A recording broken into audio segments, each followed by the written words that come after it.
Everyone, had to pull the starter back off because I'll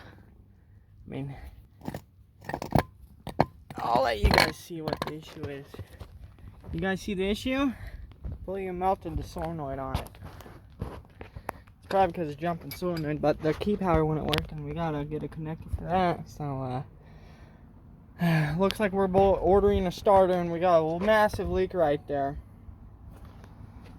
We had a little fire on the starter, but I put it out.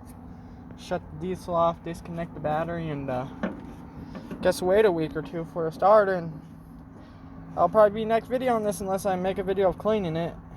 Unless I clean it then. Should make a video of cleaning it by now.